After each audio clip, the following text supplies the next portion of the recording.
Halo adik-adik Smart Generation di seluruh Indonesia. Kembali lagi di video pembelajaran kali ini. Perkenalan, nama kakak Aulia Husna Saptamurti, instruktur Smart bidang studi Bahasa Indonesia. Pada video pembelajaran kali ini kita akan membahas tentang materi Bahasa Indonesia. Untuk lebih jelasnya, yuk kita simak video pembelajaran berikut ini.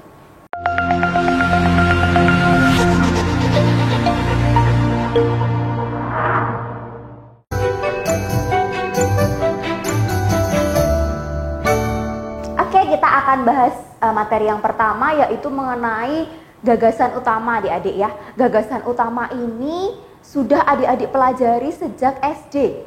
SD ada, materi SMP ada, SMA pun juga ada. Jadi adik-adik harus menguasai materi ini. Nah, teks yang disajikan di sini ada sebuah paragraf yang berisi 5 kalimat. Kita cek ya adik-adik ya. Biasanya gagasan utama itu ada di awal paragraf atau akhir paragraf. Jadi terlebih dahulu kita cek di kalimat pertama dulu, kalimat nomor 1, dan di kalimat terakhir atau kalimat nomor 5. Kalimat pertama kita baca terlebih dahulu. Kenaikan permukaan laut saat ini jauh lebih cepat dibandingkan dengan 2 milenium terakhir ya. Kita akan mencari kata kunci dari kalimat pertama ini, yaitu tentang kenaikan permukaan laut. Jadi itu kata kuncinya.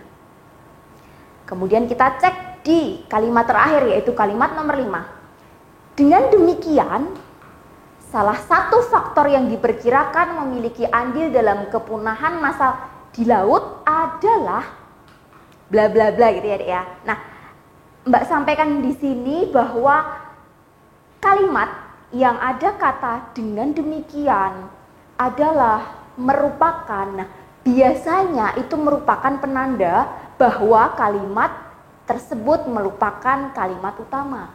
Kita cek di kalimat kelima ini ya, sudah ada penanda dengan demikian, sudah ada penanda adalah. Kita cek bahas apa nih kalimat nomor 5. Salah satu faktor yang diperkirakan memiliki andil dalam kepunahan massal. Berarti intinya adalah kalimat nomor 5 ini membahas tentang faktor kepunahan massal. Nah, karena gagasan utama itu sifatnya adalah umum, maka kita mengecek mana yang lebih umum antara kalimat yang pertama tentang kenaikan permukaan air laut dengan kalimat kelima tentang faktor kepunahan massal di laut. Bagaimana cara mengeceknya? Kita cek kata kunci di kalimat yang ada di tengah-tengahnya, yaitu kalimat yang kedua ini ada tentang hasil riset. Hasil riset apa nih ya? Kita baca secara cepat. Kemudian ada kata kunci lagi di akhir, kenaikan permukaan air laut. Oh, hasil riset yang berkaitan dengan kenaikan permukaan air laut. Kita cek lagi yang kalimat ketiga, itu ada tentang perubahan iklim karena kenaikan temperatur. Nah, jadi di sini kita bisa analisis bahwa kenaikan permukaan laut di kalimat pertama itu merupakan penjelas di kalimat kelima yang membahas tentang faktor kepunahan massal di laut. Ya, seperti itu. Jadi, selain ditandai dengan kata dengan demikian adalah, itu kalimat kelima sudah terbukti merupakan gagasan utama atau kalimat utama. Berarti gagasan utamanya yaitu inti dari kalimat kelima atau inti dari kalimat utama, yaitu jawabannya yang A, faktor kepunahan massal di laut. Seperti itu. Oke, selanjutnya kita akan membahas materi tentang fakta dan opini adik-adik. Nah, materi tentang fakta dan opini ini kadang-kadang adik-adik masih bingung. Mbak, bedanya apa sih antara fakta dan opini? Ketika baca teorinya itu sudah paham, tapi ketika langsung analisis di soal, langsung bertemu dengan soal, banyak yang bingung. Ada yang bilang kalau kayaknya ini isinya opini semua Mbak, kayaknya ini nggak ada faktanya, padahal soalnya tentang fakta. Nah, hari ini akan Mbak jelaskan cara mengerjakan soal fakta dan opini agar adik-adik nggak bingung ya. Jadi di soal yang kedua ini kalimat opini paragraf tersebut ya. Jadi ada bacaan teks yang berisi 2 paragraf yang lumayan panjang. Nah, adik-adik tidak usah membaca bacaannya terlebih dahulu, Dek. Jadi daripada bikin pusing, bikin tambah puyeng, itu kita langsung menuju ke opsi atau jawabannya. Nah, itu akan kita analisis satu persatu jawabannya dari A sampai E, mana yang merupakan opini, mana yang merupakan fakta. Oke, kita cek dari yang jawaban yang A. Turis asal Jepang misalnya telah memesan 55 kamar. Nah, 55 kamar itu merupakan angka yang pasti, merupakan data yang benar-benar fakta ya. Jadi data ini bukan merupakan opini seseorang atau perkiraan. Kira-kira 50-an kamar, bukan seperti itu, tapi tertulis 55 kamar. Maka ini merupakan data yang pasti. Jadi yang pilihan A itu merupakan kalimat fakta. Bukan itu jawabannya. Ya, kita cek ke opsi B. Jumlah wisatawan yang berkunjung pada 2013 mencapai 74.000 orang. Nah, ini sama dengan jawaban yang A, yaitu merupakan data berupa angka yang menunjukkan bahwa kalimat yang B ini merupakan kalimat fakta. Betul sekali. Ya. Kemudian kita cek opsi yang C. Indonesia memiliki kekayaan alam yang besar dan menarik, termasuk pemandangan angkasa. Besar dan menarik. Nah, besar dan menarik ini merupakan kata sifat, yang mana kita tahu bahwa kata sifat itu sifatnya relatif. Ada yang mengatakan ini menarik, ada yang mengatakan itu tidak menarik. Maka karena ini sifatnya relatif, maka bisa kita hold dulu, kita simpen dulu. Siapa tahu ini merupakan jawaban, yaitu kalimat opininya ya. Karena kata kunci apa? Besar dan menarik. Oke, kita cek lagi kepada pilihan yang D. Mereka menjadikan Palu sebagai Taman Nasional Kepulauan Togea, Sulawesi Tengah. Ya, jadi mereka menjadikan, ini ada kata mereka nih kadang ada ragu ya. Mereka menjadikan ini opini atau fakta ya Mbak ya. Nah, cuman setelah itu kita tahu nih bahwa namanya Taman Nasional Kepulauan Togea, Sulawesi Tengah. Nah, berarti itu sudah merupakan fakta atau bukan hanya kata seseorang namanya itu Taman Nasional atau apa gitu ya. Karena ini sudah merupakan kesepakatan, merupakan data yang sudah benar terjadi. Jadi yang D ini termasuk fakta. Oke, kita cek yang terakhir yang E. Hingga saat ini sejumlah hotel sudah dipesan oleh wisatawan mancanegara. Meskipun yang kalimat E ini tidak ada data berupa angka, tetapi ada kata kunci sudah.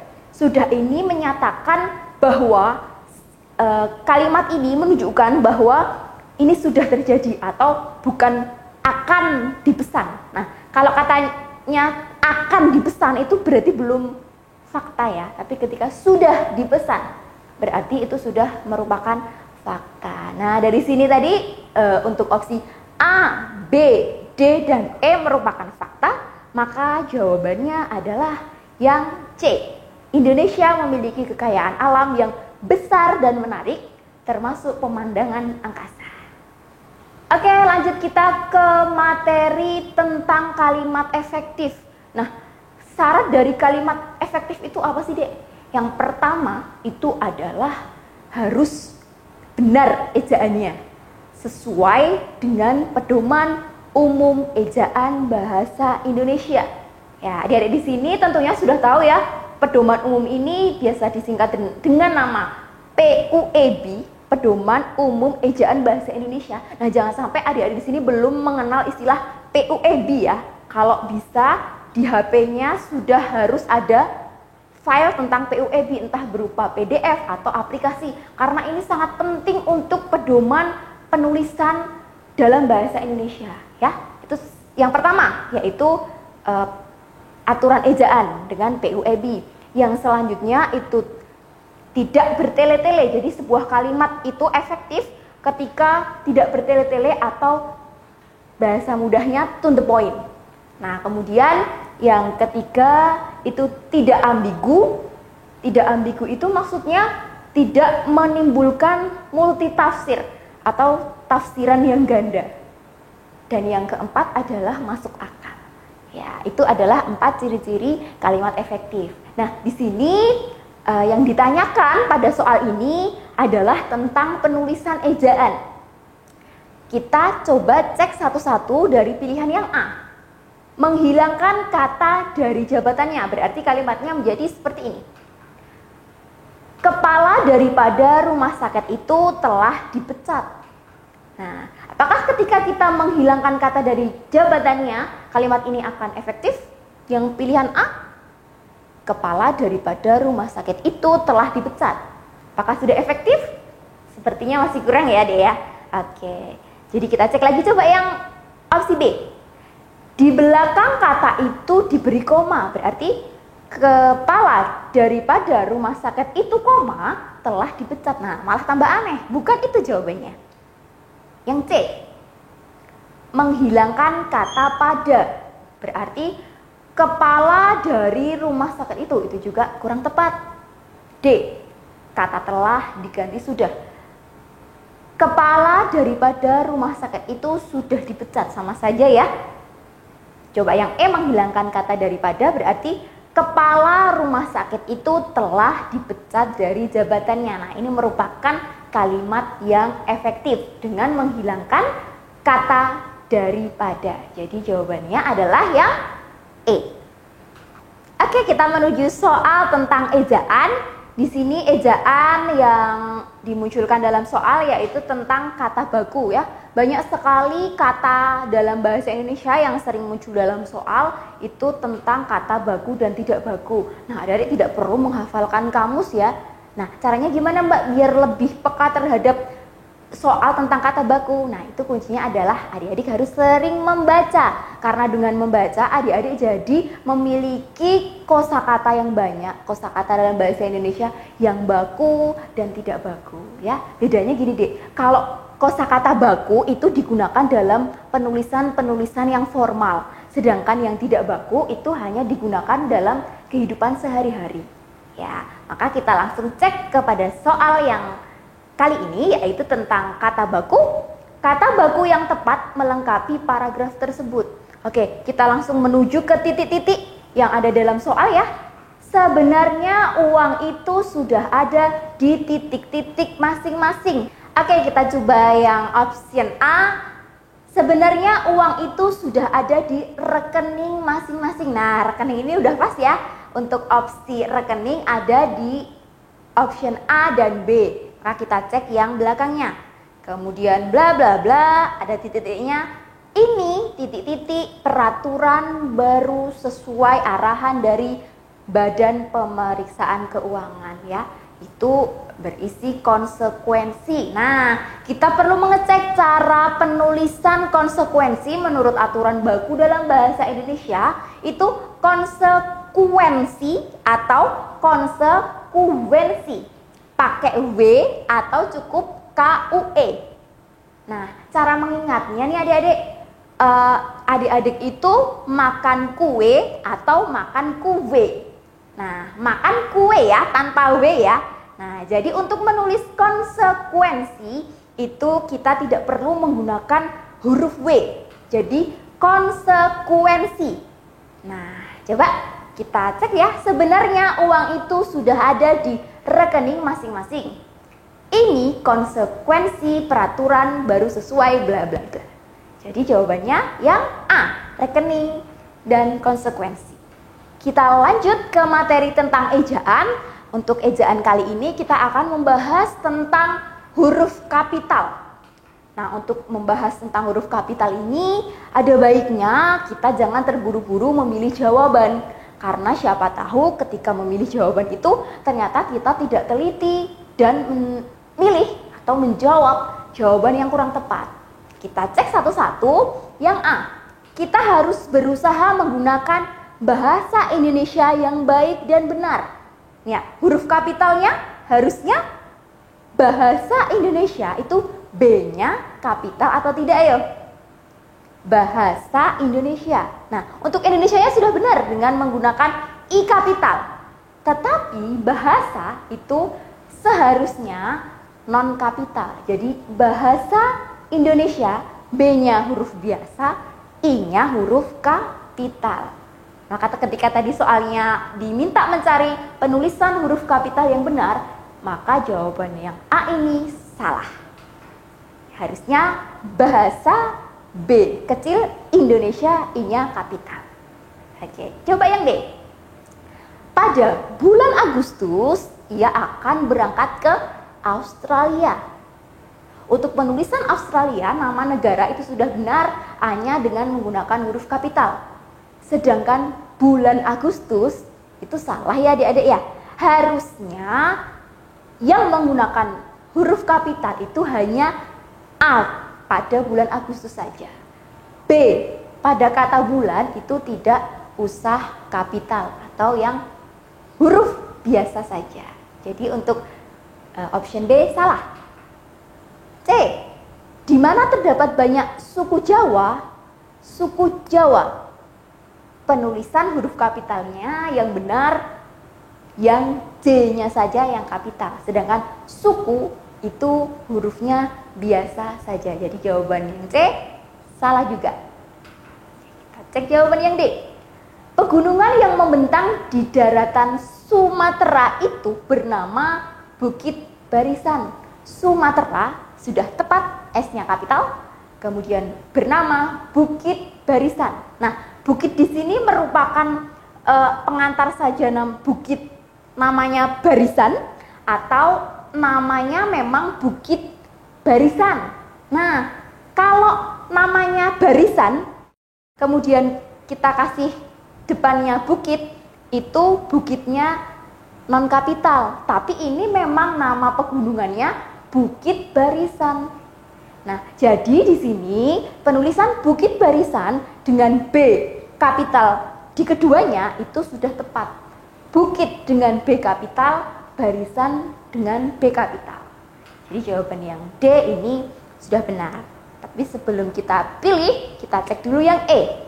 Dengan gembira masyarakat menyambut hari Lebaran. Nah, itu sama dengan bulan Agustus tadi.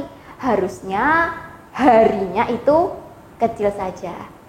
Sekaligus lebarannya juga L-nya kecil karena itu bukan merupakan hari raya, hanya hari Lebaran ya. Kecuali penulisannya di sini hari raya Idul Fitri misalnya. Nah, itu maka harinya kecil, idulnya I-nya kapital, fitrinya kapital ya. Jadi di sini jawaban yang paling tepat adalah yang D.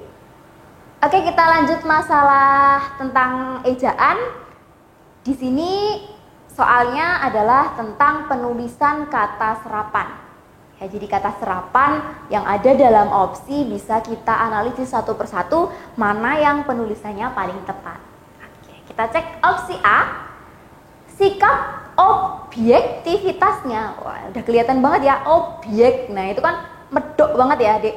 Objek. Nah, jadi ini bukan merupakan kata baku. Kata bakunya apa? Yo, objek.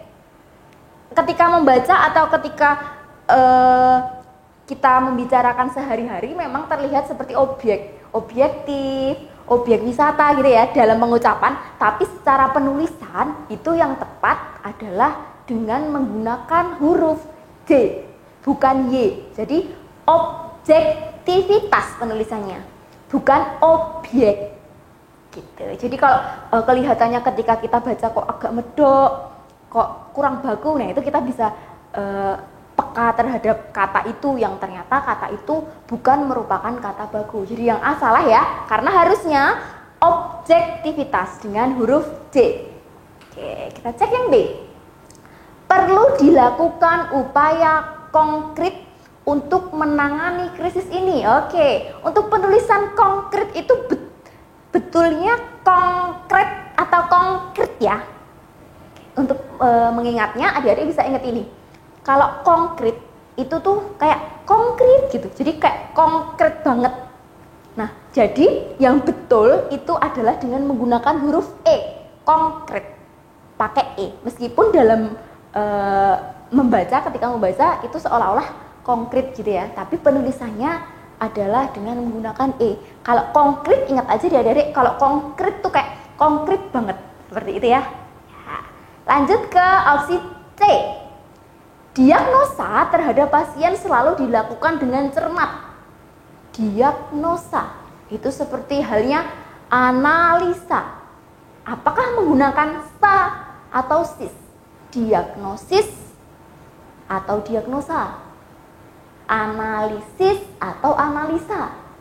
Nah, itu secara bakunya itu dengan sis. Jadi diagnosis. Ya, jadi yang C ini juga belum tepat. Kemudian yang D.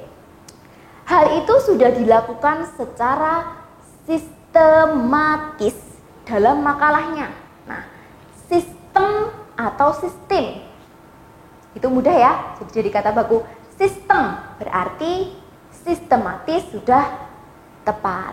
Nah, tinggal kita cek yang opsi E, itu ada perusahaan itu mengutamakan efektivitas kerja dengan huruf F.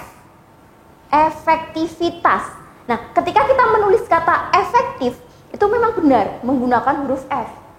Tetapi ketika efektivitas itu ganti jadi V.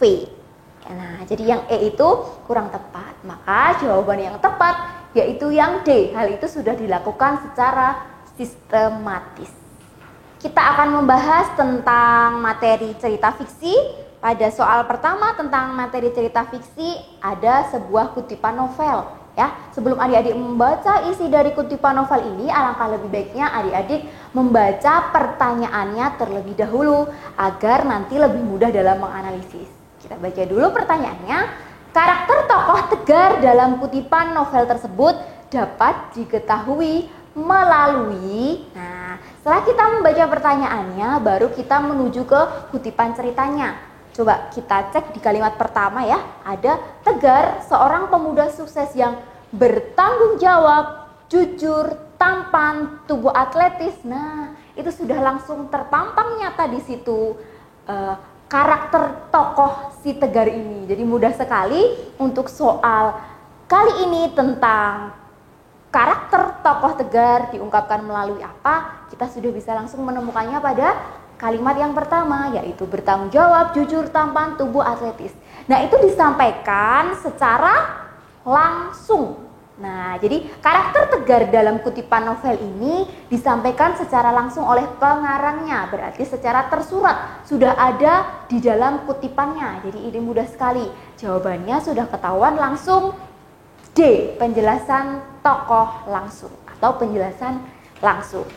Nah, untuk yang pikiran tokoh, tindakan tokoh, dan dialog antar tokoh itu nanti ada penjelasan detailnya. Semoga kita ada kesempatan untuk bertemu lagi di episode yang lain. Oke, lanjut ke soal selanjutnya. Di sini ada kutipan cerpen. Seperti soal sebelumnya, kita cek langsung ke pertanyaannya. Amanat kutipan cerpen tersebut adalah, nah untuk amanat ini Primagama punya smart solutionnya adik-adik ya, itu telah kakak Aulia sampaikan di video Bahasa Indonesia kelas 9 SMP kemarin. Coba dicek aja, ada smart solution tentang amanat dalam sebuah cerita. Nah, kali ini akan kakak sampaikan secara singkat saja. Amanat itu sifatnya BUS, B-U-S. B-nya itu baik, U-nya itu umum, dan S-nya itu sesuai. Jadi dengan BUS ini kita bisa menganalisis di option atau di jawaban, apakah ini baik, apakah ini umum, apakah ini sesuai dengan cerita. Itu kita bisa melakukan dengan cara eliminasi. Ya, jadi untuk soal-soal yang kutipan ceritanya susah dimengerti, adik-adik bisa langsung menerapkan smart solution BUS ini. Ketika soal atau kutipan ceritanya mudah dimengerti, itu adik-adik, kakak yakin adik-adik bisa mengerjakannya. Tapi ketika kadang-kadang soal cerita yang ditampilkan itu agak rumit, kurang bisa dimengerti, maka kita bisa menggunakan cara BUS. Oke, yang pertama kita cek di option yang A. Rajinlah berlatih piano. Ya, kita analisis dengan BUS. B-nya baik. Nah, Rajinlah berlatih piano itu baik ya. Jadi yang B-nya sudah lolos. Kemudian yang U, umum. Rajinlah berlatih piano itu merupakan amanat atau pesan yang tidak umum atau itu termasuk khusus. Jadi jawaban yang A itu salah. Kita lanjut ke yang B. Turutilah nasihat orang tua. Itu merupakan pesan yang bagus, B-nya lolos. Kemudian U, umum. Turutilah nasihat orang tua itu merupakan nasihat yang umum. Berarti BU-nya sudah lolos, kita cek yang S atau sesuai. Nah, kalau seperti ini berarti kita bisa membaca di kutipan cerpennya. Ya, kita baca sekilas. Sejak aku kecil, tugas Bu Jojo hanya mengurusi aku. Memang ia paling rajin menasehatiku agar rajin berlatih piano. Oke, kita stop sampai di sini dulu. Rajin menasehatiku. Di sini yang rajin menasehati tokoh aku itu adalah Bu Jojo. Tapi di sini Bu Jojo itu bukan merupakan orang tua si tokoh aku. Ya, dari dua kalimat saja kita sudah tahu itu. Berarti kalimat yang B meskipun baik, meskipun umum, tapi ini tidak sesuai dengan cerita, maka jawabannya bukan itu atau jawaban B salah. Ya, kita cek ke jawaban C. Taatilah lalu lintas agar tidak mengalami kecelakaan. Nah, ini jelas baik tapi jelas tidak umum. Dan ketika kita tadi membaca sekilas kalimat pertama dan kedua, tadi tidak ada urusannya dengan lalu lintas. Maka jawaban yang C salah. Oke, yang D. Jangan jadikan keterbatasan untuk menjadi lebih baik. Itu adalah kalimat yang baik. Itu adalah kalimat yang umum. Coba kita lanjutkan ceritanya tadi ya. Katanya, sayang jika aku tidak memainkan piano hadiah dari mama dan papa itu. Nah, di sini kita semakin yakin bahwa Bu Jojo bukan merupakan orang tua tokoh aku ya, karena di sini dibahas mama dan papa. Oke, lanjut. Mulanya aku agak malas. Tapi sejak setahun lalu aku jadi rajin berlatih piano. Tepatnya sejak kakiku diamputasi karena kecelakaan lalu lintas ya. Jadi di sini tokoh aku itu mengalami kecelakaan lalu lintas, kemudian diamputasi dan akhirnya setelah itu justru ia malah semakin mau atau rajin untuk berlatih piano. Jadi yang D ini jangan jadikan keterbatasan untuk menjadi lebih baik. Ini S-nya sesuai ya Dek ya. Karena di sini si tokoh aku memiliki keterbatasan, tidak memiliki kaki yang sempurna atau kakinya sudah diamputasi, tapi dia tetap berlatih piano. Ya, coba kita cek yang E ya untuk meyakinkan sekali lagi jawaban kita. Yang E, hadiah dari mama harus digunakan dengan sebaik-baiknya. Nah, itu betul, itu sesuai, tapi itu tidak umum atau khusus. Maka jawaban dari amanat kutipan cerpen berikut adalah yang D. Jangan jadikan keterbatasan untuk menjadi lebih baik.